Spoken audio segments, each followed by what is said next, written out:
Hello, hi అందరికీ. మేమైతే కన్నీళ్ళు నాటడానికైతే వెళ్ళాము. కన్నీళ్ళు అంటే 5 ఫీట్ల కన్నీళ్ళు, 6 ఫీట్ల కన్నీళ్ళు నాటాము. కానీ ఫస్ట్ టైం అబ్బాయి 7 ఫీట్ల కన్నీళ్ళు నాటడం. అందులో ఒకటి 7 ఫీట్లు అని అనుకుంటే నాడదామని అనుకున్నాము.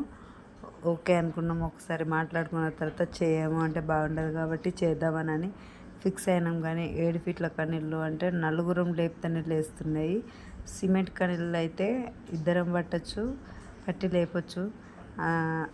అట్లాంటిది 7 ఫీట్లు బండ కన్నీళ్ళు లేపడం అంటే మామూలు విషయం కాదు. ఆ 7 ఫీట్ల కన్నీళ్ళ కోసం అయితే మేము కన్నీళ్ళు తీసుకొద్దామని పోయినాం మా ట్రాక్టర్ తీసుకొని.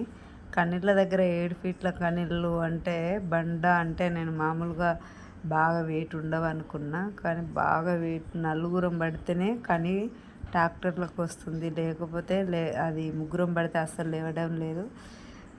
అలా 45 కన్నీళ్ళు అంటే అవి ట్రాక్టర్లకు ఎక్కించేసరికి మాకు చుక్కలు కనిపించినాయి. ఇవన్నీ వేసుకొని వచ్చేసరికి చూడండి ఎంత ఘోరం. కన్నీళ్ళు కూడా పెట్టినట్టు ఉంటలేవు, కింద పడుతున్నాయి. 2 ఫీట్ల లోతు తీసి నిల్చోబెట్టినా కింద పడుతున్నాయి. ఇక మళ్ళీ అందులో ఒకటి సండే అయింది. ఎవరన్నా వచ్చి ఇంకా పడేసిపోయారు అనుకో ఇంకా ఘోరం అవుతుంది. అవి లేసుడే కష్టం ఉన్నది అని అనుకుని అయితే ట్రాక్టర్లో నలుగురం ఎక్కించినాం. బాగా కష్టం అంటే బాగా కష్టమైంది. అవి బండకణలు కాబట్టి మళ్ళీ అందులో వెయిట్ బాగుంటుంది, లేపడం కష్టము. అట్లాంటిది మా ఆయన అయితే మన ఇద్దరమే చేసుకుందాంపా అని అన్నాడు.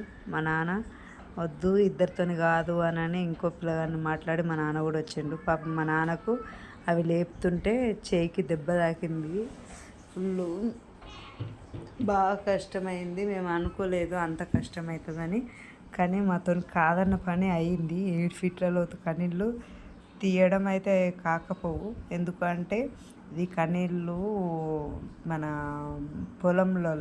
పొలంలో నాటడం. అందులో బురద అస్సలు నాట రాలేదు.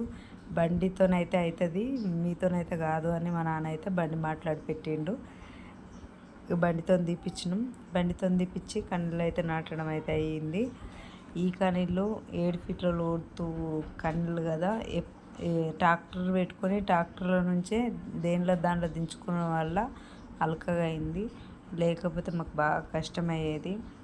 ఎందుకంటే ఎంత పొడవు కని అయినా ఎక్కించేటప్పుడు ఎంత కష్టమో దించేటప్పుడు కూడా అంతే కష్టం. అందులో ఒకటి మన ట్రాక్టర్ ఉండేసరికి మన ట్రాక్టర్లను పెట్టి ట్రాక్టర్ సైడ్కి పెట్టుకుంటే ఎక్కడికక్కడికి ఆపుకుంటూ లోపల వేసుకుంటూ వెళ్ళిపోయామన్నట్టు. అవుతుంది అనుకోలేదు. కానీ 45 కన్నీళ్ళు చూడండి, అవి నాటంగా కూడా ఎంత హైట్ ఉన్నాయో అంత హైట్ కన్నీళ్ళు నాటడం ఎంత కష్టమైనా సరే ఇక పట్టుకున్నప్పుడు చేయాలి కదా అని చేసాము. అవి మళ్ళీ అందులో కంకర ఉష్కమాలు కలిపిపోయాలి. అయితే పోసుడు అవుతుందా కాదా అని అనుకుంటే వాళ్ళు పొలం కొన్నారు అన్నట్టు. వేరే వాళ్ళు అమ్మితే వీళ్ళు కొన్నారు. అటు సైడ్ ఇటు సైడ్ పొలాలు దున్నితే అవి పడిపోతాయని కంకరమాలు అయితే పోపించారు మాతోని. ఇప్పుడే ఇట్లా పడిపోతున్నాయి, దున్నితే ఇంకా మొత్తం పడిపోతాయని 8 ఫీట్ల లోతు కనీళ్ళని ఇట్లా దారం చూసుకొని ప్రతి ఒక్క కని చూసుకొని నాటేసరికి 2 రోజులు అయింది. 1 రోజులో అయిపోతుంది అనేది 45 కనీళ్ళు. హైట్ ఎక్కువయ్యేసరికి 2 రోజులు పట్టింది మాకైతే. ఎండలో చుక్కలు చూసినాం. ఈ ఎండకు బాగా కష్టమైంది. ఎప్పుడైనా ఇద్దరం వెళ్ళేటోళ్ళం, కానీ సరే ముగ్గురం అయినాం. ఎండకు ఓపిక లేకైతే నేను మా ట్రాక్టర్ కింద అయితే కూర్చున్నాంపా. ఎంత ఎండ కొడుతుందో. అన్ని కళ్ళు పట్టేసరికి వాళ్ళతో సరిగ్గా నేను పట్టేసరికి నాకైతే చేతులు నొప్పులు బాగున్నాయి. చూడండి, ఇక్కడి నుండి అక్కడి వరకు, అక్కడి నుండి ఇక్కడి వరకు, ఈ లాస్ట్ వరకు 45 కన్నీళ్ళు. ఓకే, చెయ్యమనుకున్న పని అయితే చేసేసాము. ఇక మా ఆయన ఇంత హోల్స్ నేను పెట్టిస్తా, నువ్వు అక్కడ కూర్చోపో అంటే ట్రాక్టర్ కింద అయితే కూర్చున్నా నేను. ఓపిక లేదు, ట్రాక్టర్లోనే ఉష్క కంకర కలుపుకొని పోసుకున్నాం. కానీ చేసిన తర్వాత ఈ పని మనతోనే అవుతుందా కాదా అన్న పని అయిన తర్వాత కొంచెం వేరే ఉంది. ఓకే అనుకున్నాం.